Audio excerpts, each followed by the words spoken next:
What does it say about society today when a sarcastic, violent killer like Deadpool is the superhero kids are watching and loving? Truth is, a lineage of antiheroes goes all the way back to the beginning, and Deadpool actually has more in common with Marvel's Golden Age characters than you'd expect. So, believe it or not, the Merc with the Mouth is actually a breed quite traditional to comics. Let's wind the clock back to 1991 first. DP debuts in issue 98 of New Mutants, an X-Men offshoot which soon evolves into X-Force, a team with more extreme methods. This era is often characterized as the Dark Age, with several similar spin-offs sharing the same, more forceful MO. It also sees the Man of Steel graphically beaten to death in The Death of Superman, and Batman crippled in Nightfall. What's more, supervillains start getting several titles of their own, like Spider-Man's foes Venom and the Punisher, along with the X-Men's enemy at the time, Deadpool. Of course, it's not like these comics come through without comment or criticism. Pretty much all the same questions we asked earlier about the decline of society were being asked by magazines and newspapers at that time.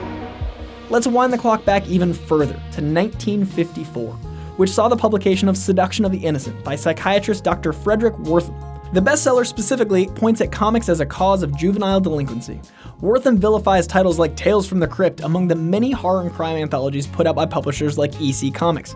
And he has just as much derision for superheroes, inferring unsavory moral, sexual, and political messages into them. Yes, that includes Batman and Superman. Wertham even describes the latter as a fascist. Yes, Superman before the Red Sun. Wertham's book leads to Senate subcommittee hearings about comics, which in turn leads to the formation of the Comics Code Authority. The self-regulatory organization effectively bans crime and horror comics and creates rules of behavior for superheroes so strict the characters' adventures become very tame in comparison to their early exploits. Winding the clock back even further to 1939 reveals a landscape of superhero comics directly evolved from pulp fiction. The Human Torch debuts in the cover, Marvel Comics #1.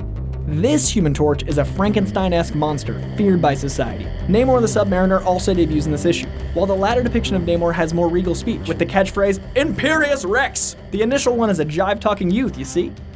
I speak jive. Oh, good. Looking at the Mariner's dialogue demonstrates how the particulars of characters and archetypes may change with time, while the intent behind them can remain the same.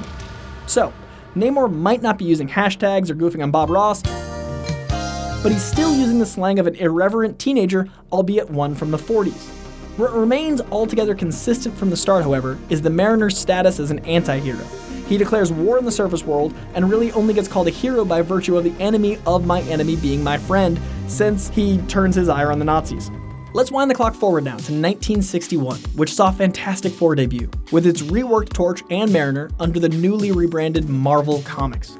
Now, Stan Lee eagerly explained his intent for this comic, and all those he co-created, was to present heroes with more flaws than those at the distinguished competition. Get it? Distinguished competition? That's right. He'd say he had no interest in running material the Comics Code wouldn't approve of anyway, but still it's hard not to interpret this desire as a response to how the code had so tamed supers. Thus, the Hulk is an anti-hero who frequently clashes with US authorities. And instead of being celebrated, Spider-Man and the X-Men are misunderstood as public enemies. Iron Man and Doctor Strange are arrogant jerks who must do penance for their own hubris. In the 70s, Wolverine debuts as an antagonist to the Hulk before joining the X-Men, then later the Avengers, where his methods are always more brutal than his teammates. By the 80s, Wolverine has had his own title. In the next decade, Deadpool arrives as one of his antagonists, only for the cycle to spin anew when DP's popularity begets his own title. Freakishly scarred, Deadpool must also make amends for ugliness at the program that made Wolverine, and the ever-looming threat of these anti-heroes sliding back into their old, bad selves simply makes for ever-compelling dramatic tension. Oh, conclusion.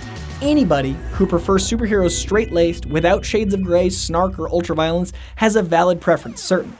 But it's silly to act as if the opposite type is a new breed. There are also basic flaws in logic too.